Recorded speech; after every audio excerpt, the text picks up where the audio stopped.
তিনি পার্সোনালি আমাকে হার্ট করেছেন, আমি এটার তীব্র নিন্দা জানাই। আমার আইডেন্টিটি নিয়ে প্রশ্ন করা হয়েছে, এটা গুরুতর অপরাধ করেছেন। বিরোধী দলের নেতা বলেছেন উনি মুক্তিযোদ্ধা পরিবারের লোক এবং উনি শহীদ পরিবারের লোক। মুক্তিযোদ্ধা পরিবারের লোক কেউ জামাত করতে পারে না।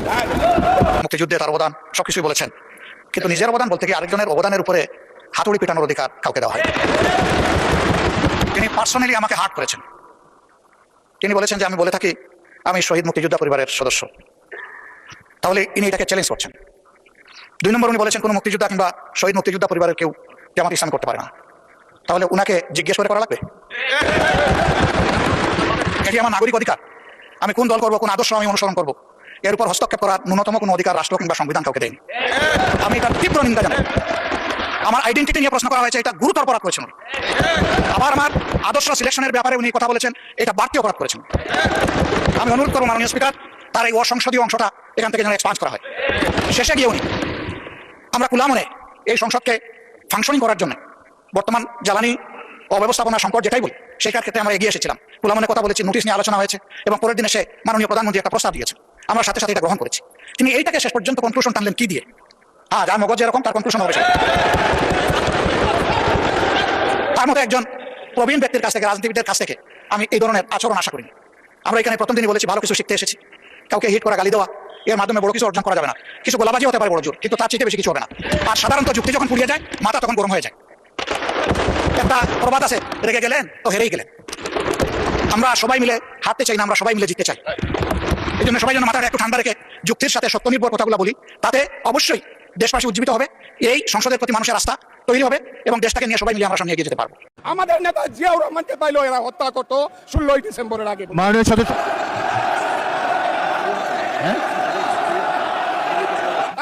বসুন বসুন।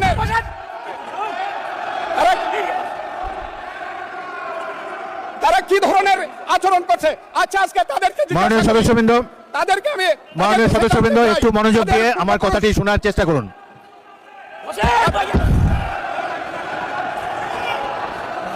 মাননীয় সদস্যবৃন্দ, গাজী নজরুল ইসলাম বসুন। আমি আজকে বসুন বসুন, এই স্পিকারের কথা শোনার চেষ্টা করুন। মাননীয় সদস্যবৃন্দ, একটা কথা আপনারা মনোযোগ দিয়ে শুনেন। সংসদে প্রত্যেক সদস্যের ফজলুর রহমান একটু ওয়েট করেন, একটু ওয়েট করেন। মাননীয় সদস্য ফজলুর রহমান ওয়েট করেন, hold on for a second, একটু অপেক্ষা করুন। আমাদের নেতা জিয়াউর রহমানকে পাইলো এরা হত্যা করতো 16ই ডিসেম্বরের আগে। মাননীয় সদস্য ফজলুর রহমান অপেক্ষা করুন, আমার শেষ, আমাকে হোল্ড অন ফর 2 মিনিটস। দেখেন ডিস্টার্ব, আমি আর তাদেরকে বল। মাননীয় সদস্যবৃন্দ, এটি বাংলাদেশের জাতীয় সংসদ, এখানে প্রত্যেকেই নির্বাচিত হয়ে এসেছেন, প্রত্যেকেরই এখানে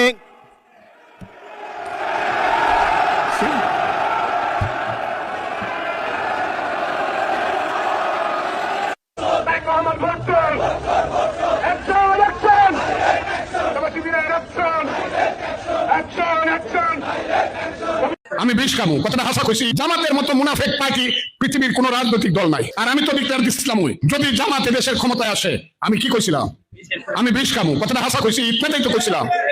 আমার মাঝে মধ্যে শুনতে ভালো লাগে যখন মাননীয় বিরোধী দলের নেতা বলেন যে তিনি শহীদ পরিবারের সন্তান। কয়েকজন মুক্তিযোদ্ধা, বীর মুক্তিযোদ্ধা বিরোধী দলে আছে, আপনি নিজেই স্বীকৃতি দিয়েছেন। মুক্তিযুদ্ধের ইতিহাসের ভিত্তিতে জাতিকে আর বিভক্ত না করি। মাননীয় স্বরাষ্ট্রমন্ত্রী, আপনি কিসের উপরে এই বক্তব্যের উপরে বলবেন? আমি কোনো উত্তেজনা সৃষ্টি করবো না, সংসদের স্বার্থেই বলবো। আমি বুঝতে পারছি মানে স্পিকার আপনি কেন ভয় পাচ্ছেন দিতে, আপনাকে ধন্যবাদ। যে অ্যাটমসফিয়ারে আমরা এখানে আলাপ আলোচনা করি, মাঝে মধ্যে সেটা কিছু উত্তেজনা সৃষ্টি হবেই, সেটা স্বাভাবিক। আমাদের মাননীয় সংসদ সদস্য অত্যন্ত বয়স্ক এবং ইতিহাসে সমৃদ্ধ, কিন্তু আমরা এখন ভূগোলে আছি। আমরা বেশি ইতিহাস চর্চা করতে গেলে মাঝে মধ্যে কিছু ব্যত্যয় হবে মানে স্পিকার। আপনি স্বাধীনতা যুদ্ধের একজন বটবৃক্ষ, তিনিও একজন মুক্তিযোদ্ধা। আমার মাঝে মধ্যে শুনতে ভালো লাগে যখন মাননীয় বিরোধী দলের নেতা বলেন যে তিনি শহীদ পরিবারের সন্তান। আমরা এটাকে ধারণ করি। কয়েকজন মুক্তিযোদ্ধা, বীর মুক্তিযোদ্ধা বিরোধী দলে আছে, আপনি নিজেই স্বীকৃতি দিয়েছেন, কয়েকজন মুক্তিযোদ্ধা আছে। আমরা এখানে যখন জাতীয় মুক্তিযোদ্ধা কাউন্সিলের বিলটা পাশ করি, আপনার নিশ্চয়ই স্মরণে আছে, বিরোধী দল কিন্তু ওয়াকআউট করে নাই, এখানেই ছিল। না ভোটও দেয় নাই, এখানেই ছিল। সম্মতি মৌনতা সম্মতির লক্ষণ হিসেবে আমরা ধরে নিয়েছি। তৎকালীন রাজনৈতিক দলের উল্লেখ করে কয়েকটি রাজনৈতিক দল, আবার উত্তেজনা হোক সেটা চাই না, নাম নেব না, তাদের মুক্তিযোদ্ধা এবং মুক্তিযুদ্ধ এই 2 ডেফিনিশনের মধ্যে অন্তর্ভুক্ত করা হয়েছে। তারা তো সেটা স্বীকৃতি দিয়েছেন মাননীয় স্পিকার, আমরা ওখানেই থাকি। সুতরাং নতুন করে আমার মনে হয় যে মুক্তিযুদ্ধের ইতিহাসের ভিত্তিতে জাতিকে আর বিভক্ত না করি। আমরা সবাই আলোচনা সমঝোতার মধ্য দিয়ে এই মহান জাতীয় সংসদের আমাদের সমস্ত কার্যবাহ and order of the day আমরা এমনভাবে পরিচালনা করি যেন আমাদের প্রজন্ম, ভবিষ্যৎ প্রজন্ম, বর্তমান প্রজন্ম দেখে যে এই জুলাই যোদ্ধারা তাদের দৃষ্টিশক্তি হারিয়েছে, তারাও যেন শুনে যে আমরা জাতীয় প্রত্যাশা পূরণের জন্য এখানে আছি। ধন্যবাদ মাননীয় স্পিকার। ধন্যবাদ।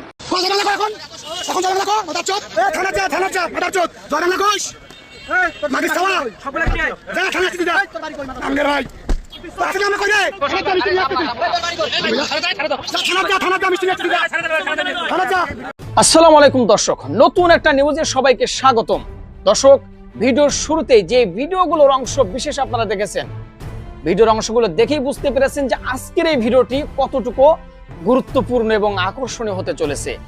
দর্শক, তাই সবাইকে বলবো ধৈর্য সহকারে আজকের এই ভিডিওগুলো দেখতে হবে আপনাদের, তাহলে সবকিছু জানতে পারবেন বা বুঝতে পারবেন। তো চলুন কথা না বাড়াই ভিডিওগুলো দেখে আসি। দাঁড়ান, যারা এখন পর্যন্ত আমাদের এই চ্যানেলটি সাবস্ক্রাইব করেন, প্রতিনিয়ত এ ধরনের গরম গরম খবরগুলো পেতে আমাদের চ্যানেলটি সাবস্ক্রাইব করে দিবেন। যারা করেছেন ধন্যবাদ। চলুন একটা লাইক দিয়ে বিস্তারিত সবগুলো ভিডিওর আলোচনাগুলো শুনে আসি। বিএনপির কাছ থেকে কড়ায় গন্ডায় হিসাব দিচ্ছে জামাত, এনসিপি, জামাত জোট। ক্লিয়ার ঘোষণা, বিএনপি আর পার পাবে না। জামাতের আমির স্পষ্ট করে বলে দিয়েছেন, জুলাইয়ের বিপক্ষে অবস্থান নিয়ে সরকার আর পার পাবে না। ক্লিয়ার কথা, সোজা হিসাব। বিরোধী দলের চিফ হুইপ জনাব নাহিদ ইসলাম এনসিপির আহ্বায়ক, তিনি বলেছেন সৃষ্ট সংকটের পরিণতি বিএনপি সরকারকে ভোগ করতে হবে। এর মানে বিএনপি পার পাবে না, ছাড় পাবে না। জামাতের আমির বলছে পার পাবে না, এনসিপি বলছে যে পরিণতি ভোগ করতে হবে। দর্শক, বিএনপিকে জামাত এনসিপি দুর্বল পেয়েছে, ধৈর্য পেয়েছে, যার ফলে খুব সহজে চেপে ধরতে পারছে। আওয়ামী লীগ হলে এটা কল্পনা করা যেত না। বিএনপিতে দুর্বল আর দুর্বল। বিএনপি যে আকাম, একটু আকামের উদাহরণ দিয়ে বোঝাই। আপনারা জানেন যে বড় লোকের ছেলেরা বা দুষ্ট ছেলেরা প্রেম করে তারপরে যে যুবতীর সাথে প্রেম করে বা কিশোরীর সাথে এক পর্যায়ে তার সাথে শারীরিক সম্পর্ক করে, যেটাকে তারা বলে খেয়ে দেওয়া, যে খেয়ে দিয়েছে। এই কাজ যে তারা করে, এটা কিভাবে করে, এবং একটা এই যে রিস্ক কিট, অনেকের ধান্দায় থাকে এটা যে প্রেম করবে, খেয়ে দিয়ে তারপরে ছেড়ে দেবে, কিসের বিয়েটি, এগুলো কিছু তাদের কাছে এটা একটা রঙ্গলীলা। এটা বাংলাদেশে প্রচুর আছে। এর ফলে অনেক কিশোরী তাদের সতীত্ব হারায়। আমার আপনার চোখের সামনে রাজধানী অভিজাত এলাকাগুলোতে অ্যাভেলেবেল আমরা এটা দেখি। তাদের কাছে প্রেম হচ্ছে জাস্ট একটু রঙ্গলীলা। এখন এই রঙ্গলীলা কিভাবে করেন? এটা কি প্রেম করেন কালকেই যে চলো লিটনের ফ্ল্যাটে যাই, এটা এভাবে করেন না। প্রেম করেন, কিছুদিন কফি খান, কিছুদিন বার্গার, কিছুদিন পিজা, এরপরে আরো কিছু অ্যাডভেঞ্চার, একটু ঘুরতে যাওয়া, একটু গিফট দেওয়া, একটু ইমোশন তৈরি করা, একটু সিনেমা দেখতে যাওয়া, একসাথে গেমস খেলানো, এভাবে একটা স্টেজ আছে। এগুলো করতে করতে করতে করতে যখন খুব ঘনিষ্ঠ হয়ে যায়, তখন বলে চলো আজকে লিটনের ফ্ল্যাটে যাই। তারপরে আকাম করে, এবং লিটনের ফ্ল্যাটে কিছুদিন যাওয়ার পরে এক পর্যায়ে সম্পর্ক আর থাকে না। এটাই ঘটে। এখন বিএনপি যে কাজটা করেছে, তারা মাঝখানে যে স্টেজগুলো আছে এগুলো কিছুই করে নাই। একটু সিনেমা দেখতে যেতে হয়, কফি খেতে যেতে হয়, এগুলো করে নাই। এর মানে জনগণকে একটু উন্নয়ন খাওয়াতে হয়, একটু মেট্রো রেল দিতে হয়, একটু বিদ্যুৎ দিতে হয়, একটু কর্মসংস্থান করতে হয়, এগুলো কিছুই করে নাই। তারা প্রথম দিনেই কন্যা রাজি হওয়ার সাথে সাথেই যে চলো লিটনের ফ্ল্যাটে যাই।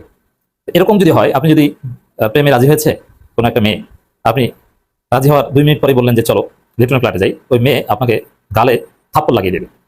এটাই হচ্ছে রিয়ালিটি। বাংলাদেশে এটাও আপনার সিনেমা বা বাস্তবে অনেকে দেখেছেন। কিন্তু একটা পর্যায়ের পর হলে যে থাপ্পড় দিবে না, বরং সে যাবে। তো বিএনপি ওই ক্ষমতা এসেই লিটনের ফ্ল্যাটে গেছে, মাঝখানে যে প্রক্রিয়া দরকার এগুলো করেনি। এ কারণে বিএনপি নরম, বিএনপি শুরুতেই থাপ্পড় খাচ্ছে, এবং বিএনপি মার খাচ্ছে এবং খাবে। এটাই হচ্ছে সত্য কথা, এটাই হচ্ছে রিয়ালিটি। তো দর্শক, বিএনপি পার পাবে না, সার পাবে না। আরে ভাই, সার পাবে কিভাবে? পার পাবে কিভাবে? আপনি প্রথম দিনে লিটনের ফ্ল্যাটে যাওয়ার চিন্তা করছেন, লিটনের ফ্ল্যাটে ভিতরে ঢুকলেও আপনি মার খাবেন। আপনি বুঝেন না লিটনের ফ্ল্যাট কিভাবে সাজাতে হয়, কিভাবে সিসি ক্যামেরা এড়াতে হয়, কেউ যেন না দেখে, এগুলো তো আপনি জানেন না। তো বিএনপির দুর্বলতা তো মারাত্মক। প্রশাসন সাজাতে পারেনি, মার্কিন ডিপ স্টেটের হিসাব নিকাশ করতে পারেনি, ভারতের সাথে সম্পর্কের অবস্থা খারাপ হয়ে গেছে, অথচ ভারতের সাথে হাত মিলিয়ে আপনি ক্ষমতা এসেছেন। চীন চুপচাপ বসে আছে, আপনার হিসাব নিকাশ কোথাও মিলছে না। আপনি গেছেন জুলাই সনদ বাতিল করতে, আপনি গেছেন গো মতাদেশ বাতিল করতে, মানবাধিকার অধ্যাদেশ বাতিল করতে, আপনি গেছেন হাসিনা হয়ে উঠতে, আপনি হাসিনার এসালামকে ফিরিয়ে এনেছেন। এখন তো জামাতের চটথাপ্পড় খাবেনি। জামাত এনসিপির মার খাওয়ার মতো একটা অবস্থা বিএনপির তৈরি হয়েছে। এই জন্য বিএনপিকে দুর্বল পেয়ে, যেহেতু বিএনপি যথাসময় বা যথাযথ প্রক্রিয়ায় আকামটা করেনি, এই কারণে পার পাবে না। এই জন্য দেখবেন যে বন্ধু বান্ধবের মধ্যে অনেকে আছে যে অনেক মেয়ের সাথে সম্পর্ক করেছে, আকাম করেছে, কিন্তু সে ধরা পড়ে নাই। সে করছে, সে এখন সিনিয়র হয়েছে, বিয়ে করেছে, এখনো করে, কিন্তু ধরা আর পড়ে না। কিন্তু কিছু কিছু আছে যারা অল্পের মধ্যে ধরা পড়ে। একটা কাম করতে গেছে, কিছু না, একটু রমনা পার্কে গেছে, একটু ঘাড়ের উপর হাত রেখেছিল, ওই দিন ধরাকে মারকে চলে এসে আর ওই পথে যায়নি। মানে আল্লাহ তাকে হেফাজত করেছে, আল্লাহ ইহসান করেছে। তো দর্শক, বিএনপির অবস্থা হচ্ছে এরকম। বিএনপি তো পারেই না, যেতেই পারে না। কিসের লিটনের ফ্ল্যাটে যাবে? সে তো রমনা পার্কে গেট থেকে ঢোকার সাথে সাথে ধরা পড়ে মার খাওয়া শুরু হয়েছে, ওই বাবু ধরে ফেলেছে। তো দর্শক, এই জন্য কড়াই গন্ডায় হিসাব নিতে পারছে। গণভোটের গণরায়কে প্রত্যাখ্যান করার পরিণতি সরকারকে ভোগ করতে হবে বলে জানিয়েছেন বিরোধী দলীয় নেতা বিরোধী দলের চিফ হুইপ নাহিদ ইসলাম। তিনি বলছেন, আমাদের এখন যুদ্ধ পরিস্থিতি নিয়ে আলোচনা করার কথা। তিনি বলেন, জাতীয় স্বার্থ কিভাবে ঐক্যবদ্ধভাবে সুরক্ষিত করব, হামের মতো দুর্যোগ কিভাবে মোকাবেলা করব, জ্বালানি সংকট সমাধান নিয়ে সেমিনার করার কথা। কিন্তু সেমিনার করতে হচ্ছে জুলাই সনদ নিয়ে। তাহলে বুঝুন, যেখানে হামের মতো প্রাদুর্ভাব, যেখানে জ্বালানি সংকট, যেখানে যুদ্ধ নিয়ে একটা ঐক্যবদ্ধ যুদ্ধ পরিস্থিতি মোকাবেলা করা দরকার, তো সেখানে এইসব নিয়ে কথা বলা হচ্ছে। তাহলে বিএনপিকে থাপ্পড় দেওয়া, হিসাব নেওয়া বিএনপির কাছ থেকে যে কতটা সহজ। বিএনপি চারদিকে তো অন্ধকার, চারদিকে ধরা। তো এই হচ্ছে বোকাদের দল বিএনপি। আমাদের দুর্ভাগ্য, গত 16 বছর যে সংস্কার এর কথা বলতে হয়েছে, অন্তর্বর্তী সরকার যে সংস্কারের আলোচনা করেছে, এখনো আমাদেরকে সেসব নিয়ে পড়ে থাকতে হচ্ছে। জাতিকে এই দুর্যোগে টেনে এনেছে বিএনপি। ফলে বিএনপিকে দায়ভার এবং পরিণতি ভোগ করতে হবে। এর পরিণতি খুব সহজ হবে না। এর মানে দেখেন, এটা বিএনপি কত বড় থ্রেট যে বিএনপিকে শুধু হিসাব দিতে হবে, ভালো হয়ে যেতে হবে তা না। বিএনপি যদি বলে, বাবা আমরা ভালো হয়ে গেলাম, আমরা জুলাই সনদ মেনে নিলাম, তা না। বলে তুই দেরিতে মানছো কেন, তার জন্য মাঠে দেবে। অনেক অভিভাবক দেখবেন যে সন্তান দেরিতে বাসায় ঢুকেছে, যে বাবা আমি এসে গেছি, ঠিক আছে বাবা আসছো, এখন খেয়ে ঘুমাও, কিছু বলে না। আবার অনেক অভিভাবক আছে, তুই আসছো কিন্তু তুই দেরিতে আসছো কেন, তুই আগে বল, তুই আগে মায়ের খা, তুই ভাত পাবি না। অনেকে সন্তান ঘরে আসছে তাতেই খুশি, অনেকে তুই দেরিতে আসছো কেন, তার 2.5 ঘন্টা হিসাব দিতে হবে। তো জামাত এনসিপি এখন বিএনপিকে এইভাবে সেই কঠোর স্কুল মাস্টার অভিভাবকের মতো, তুই আসছো তুই দেরিতে আসছো কেন, সেভাবে পেঁচিয়ে ধরেছে। নাহিদ ইসলামের কথাবার্তার ভঙ্গি অনেকটা এরকম যে মানলেই হবে না, এখন জুলাই সনদ মানবা তাতে হবে না। আর তুমি দেরিতে মেনে এই সংকট তৈরি করেছো কেন, মানুষকে কষ্ট দিয়েছো কেন? বরং এই জুলাই সনদ নিয়ে সংকট না থাকলে তাহলে এই তেল সংকট, জ্বালানি সংকট হতো না, সবাই মিলে জ্বালানি সংকটটা মোকাবেলা করা যেত, অর্থনীতি আরো সমৃদ্ধ হতো। অতএব বিএনপিকে দায় নিতে হবে, বিএনপিকে পরিণতি ভোগ করতে হবে, শিক্ষা পেতে হবে, শাস্তি পেতে হবে। বিএনপি একটি কৃত্রিম বিরোধ তৈরি করছে উল্লেখ করে নাহিদ ইসলাম বলেন, বিএনপি জুলাই সনদ আর জুলাই আদেশকে আলাদা করার চেষ্টা করছে, কারণ জুলাই সনদকে তারা নিজেদের দলীয় ইশতেহারে পরিণত করেছে। এজন্য গণভোটের প্রশ্ন দেখা দেয়, কারণ সংবিধানের ফ্রেমওয়ার্কের মধ্যে সংবিধানের মৌলিক কাঠামো পরিবর্তন সম্ভব নয়। এজন্য গাঠনিক ক্ষমতা সংস্কার পরিষদ এবং এর কথা এসেছে, ঐকমত্য কমিশন আলোচনায় বিএনপি সব মেনে নিয়েছে। এখন বিএনপি কথা বরখেলাপ করছেন, গণভোটের গণরায়কে বৃদ্ধাঙ্গুলি দেখেছে না। গণরায়কে বৃদ্ধাঙ্গুলি দেখালে তার পরিণতি হবে অত্যন্ত ভয়াবহ। জামাত এই বৃদ্ধাঙ্গুলি দেখানোর হিসাব করায় গন্ডায় বিএনপির কাছ থেকে নিবে। আশা করি সবগুলো ভিডিও দেখেছেন এবং সকল বিশ্লেষকদের বিশ্লেষণগুলো মনোযোগ সহকারে শুনেছেন। তো প্রত্যেকটি বিশ্লেষকদের বিশ্লেষণ শোনার পরে আপনারা কি জানলেন, বুঝলেন? আপনাদের মূল্যবান মতামতটা ভিডিওর কমেন্ট বক্সে জানিয়ে দিন। আর হ্যাঁ, পারলে ভিডিওটি শেয়ার করুন। যারা এখন পর্যন্ত আমাদের এই চ্যানেলটি সাবস্ক্রাইব করেনি, প্রতিনিয়ত এই ধরনের গরম গরম খবরগুলো পেতে আমাদের চ্যানেলটি সাবস্ক্রাইব করে আমাদের সাথে থাকুন। ইতিমধ্যে যারা অলরেডি সাবস্ক্রাইব করে দিয়েছেন সবাইকে অসংখ্য ধন্যবাদ জানিয়ে ভিডিওটি এখানে শেষ করছি। ভালো থাকবেন সবাই, আল্লাহ হাফেজ।